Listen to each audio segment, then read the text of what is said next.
And now, Chapter 9, The Killing of Kamsa.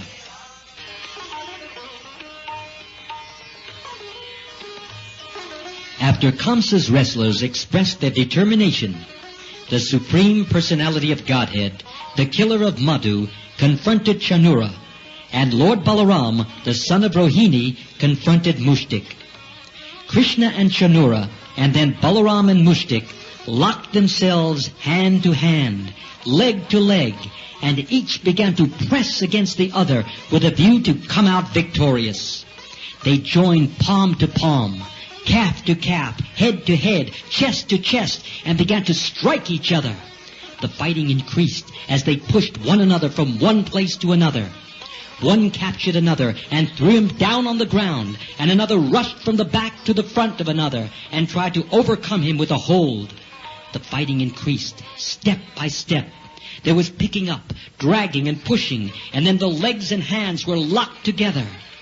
All the arts of wrestling were perfectly exhibited by the parties as each tried his best to defeat his opponent.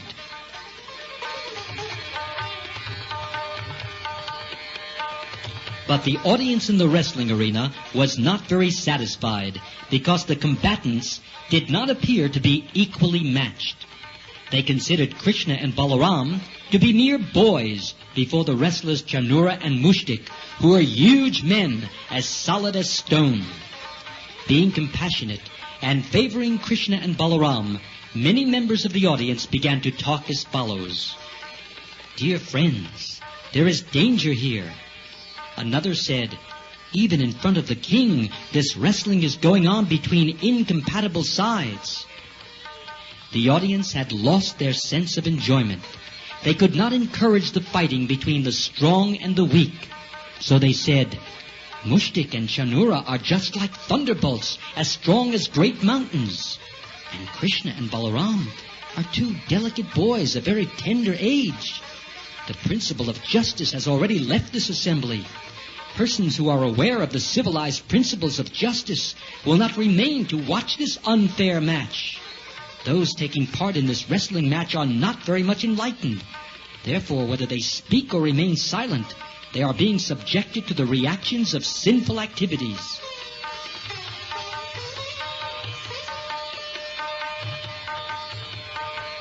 "But my dear friends," another in the assembly spoke out, "just look at the face of Krishna.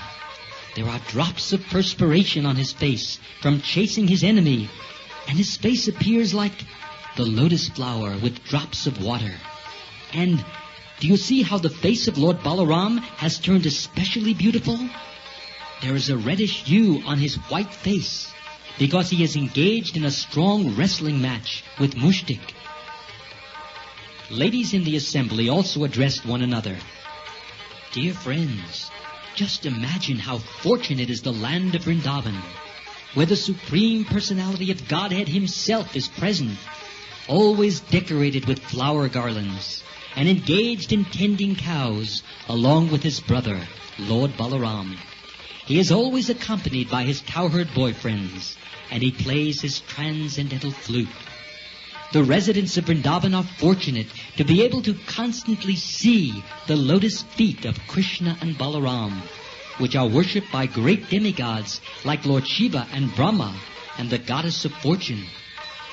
We cannot estimate how many pious activities were executed by the damsels of Brajabhumi, so that they were able to enjoy the Supreme Personality of Godhead and look on the unparalleled beauty of his transcendental body. The beauty of the Lord is beyond compare. No one is higher than or equal to him in beauty of complexion or bodily luster. Krishna and Balaram are the reservoir of all kinds of opulence, namely wealth, strength, beauty, fame, knowledge, and renunciation. The gopis are so fortunate that they can see and think of Krishna 24 hours a day, beginning from their milking the cows or husking the paddy or churning the butter in the morning. While engaged in cleaning their houses and washing their floors, they are always absorbed in thought of Krishna.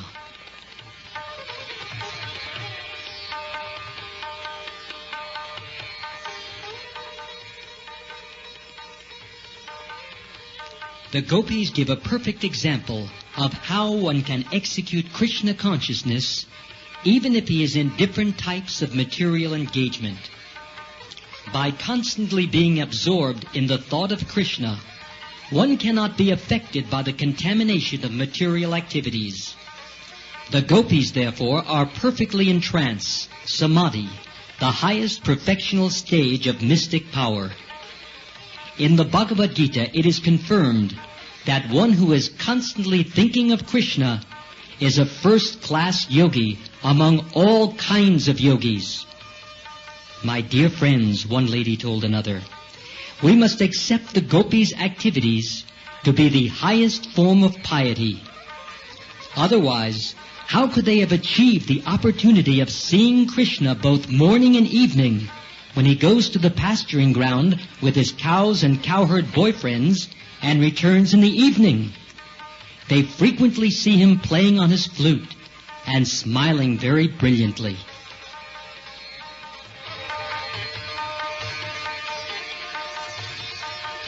When Lord Krishna, the supersoul of every living being, understood that the ladies in the assembly were anxious for him, he decided not to continue wrestling, but to kill the wrestlers immediately. The parents of Krishna and Balaram, namely Nanda Maharaj, Yashoda, Vasudeva and Devaki, were also very anxious because they did not know the unlimited strength of their children. Lord Balaram was fighting with the wrestler Mushtik in the same way that Krishna, the Supreme Personality of Godhead, was fighting and wrestling with Chanura. Lord Krishna appeared to be cruel to Chanura, and he immediately struck him thrice with his fist. The great wrestler was jolted to the astonishment of the audience.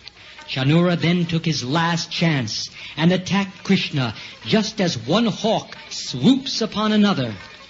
Folding his two hands, he began to strike the chest of Krishna. But Lord Krishna was not even slightly disturbed, no more than an elephant that is hit by a flower garland. Krishna quickly caught the two hands of Chanura and began to wheel him around. And simply by this centrifugal action, Chanura lost his life. Krishna then threw him to the ground. Chanura fell, just like the flag of Indra, and all his nicely decorated ornaments were scattered hither and thither.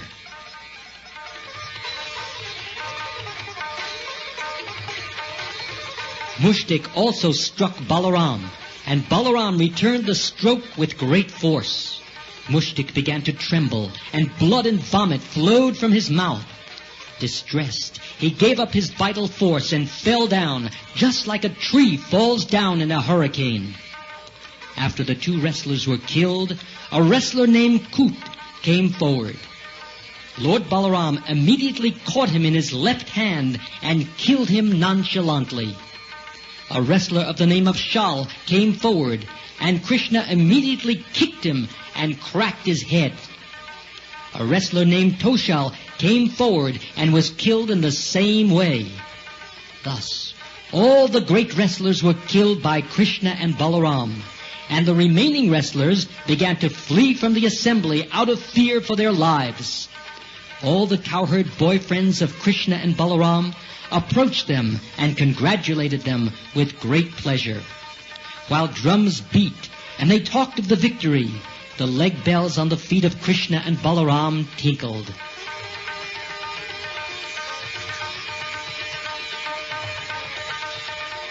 All the people gathered there began to clap in great ecstasy, and no one could estimate the bounds of their pleasure.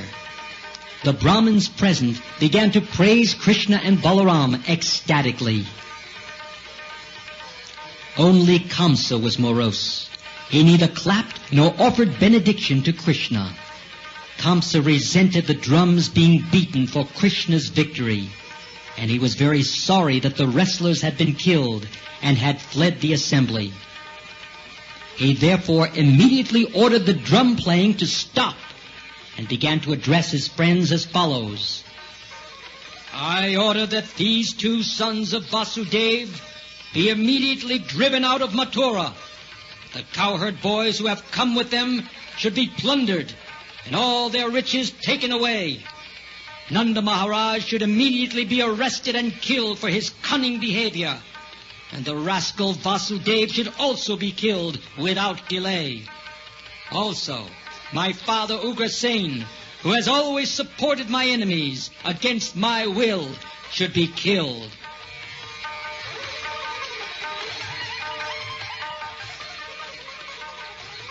When Kamsa spoke in this way, Lord Krishna became very angry with him, and within a second he jumped over the high guards of King Kamsa. Kamsa was prepared for Krishna's attack, for he knew from the beginning that he was to be the supreme cause of his death. He immediately unsheathed his sword and prepared to answer the challenge of Krishna with sword and shield.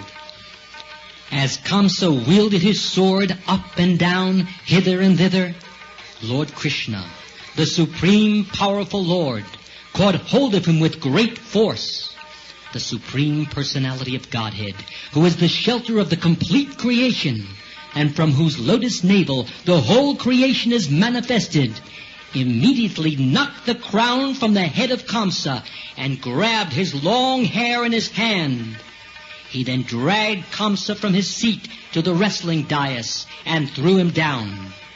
Then Krishna at once straddled his chest and began to strike him over and over again. Simply from the strokes of his fist, Kamsa lost his vital force. To assure his parents that Kamsa was dead, Lord Krishna dragged him just as a lion drags an elephant after killing it. When people saw this, there was a great roaring sound from all sides as some spectators expressed their jubilation and others cried in lamentation.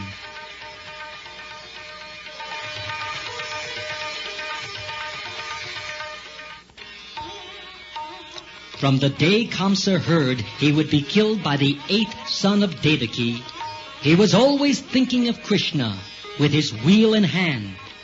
And because he was very much afraid of his death, he was thinking of Krishna in that form 24 hours a day without stopping, even while eating, while walking, and while breathing.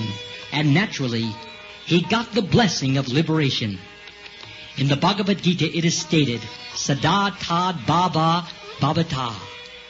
A person gets his next life according to the thoughts in which he is always absorbed. Kamsa was thinking of Krishna with his wheel, which means Narayan, who holds a wheel, conch shell, lotus flower, and club.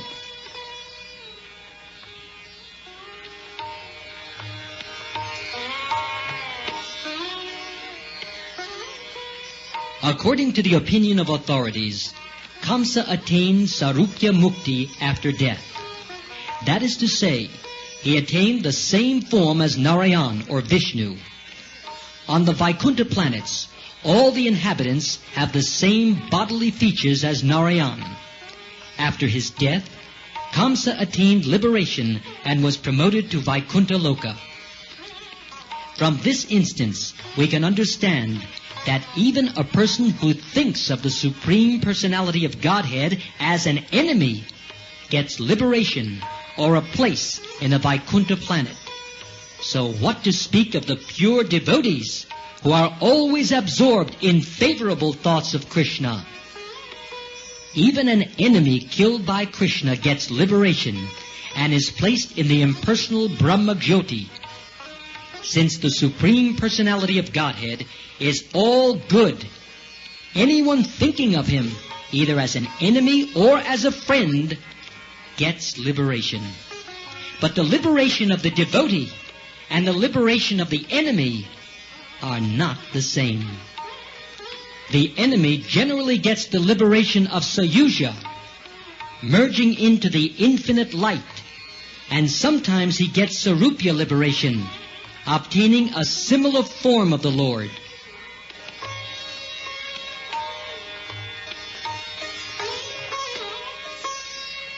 Kamsa had 8 brothers headed by Kanka, all of them younger than he. And when they learned that their elder brother had been killed, they combined together and rushed towards Krishna in great anger to kill him. Kamsa and his brothers were all Krishna's maternal uncles, brothers of Krishna's mother Devaki. When Krishna killed Kamsa, he killed his maternal uncle, which is against the regulations of Vedic injunctions. Although Krishna is independent of all Vedic injunctions, he violates the Vedic injunctions only in inevitable cases. Kamsa could not be killed by anyone but Krishna. Therefore, Krishna was obliged to kill him. But as far as Kamsa's 8 brothers were concerned, Balaram took charge of killing them. Balaram's mother, Rohini, although the wife of Vasudeva, was not the sister of Kamsa. Therefore, Balaram took charge of killing all of Kamsa's 8 brothers. He immediately took up an available weapon, most probably the elephant's tusk which he carried, and killed the 8 brothers one after another, just as a lion kills a flock of deer. Krishna and Balaram thus verified the statement that the Supreme Personality of Godhead appears to give protection to the pious and to kill the impious demons who are always enemies of the demigods.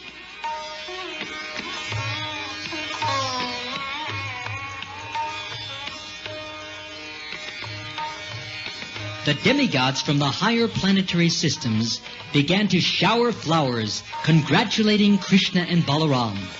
Among the demigods were powerful personalities like Lord Brahma and Shiva, and all joined together in showing their jubilation over Kamsa's death. There were beating of drums and showering of flowers from the heavenly planets, and the wives of the demigods danced in ecstasy. The wives of Kamsa and his 8 brothers were aggrieved at the sudden death of their husbands, and all of them struck their foreheads and shed torrents of tears. Crying loudly and embracing the bodies of their husbands, the wives of Kamsa and his brothers lamented, addressing the dead bodies.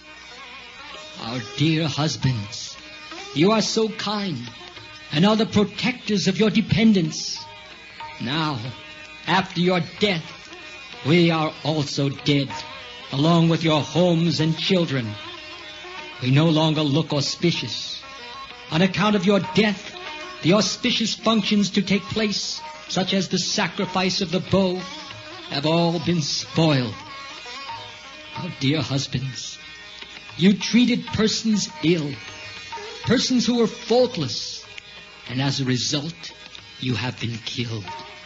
This is inevitable, because a person who torments an innocent person must be punished by the laws of nature. We know that Lord Krishna is the Supreme Personality of Godhead. He is the Supreme Master and Supreme Enjoyer of everything. Therefore, one who neglects his authority can never be happy, and ultimately, as you have, he meets death.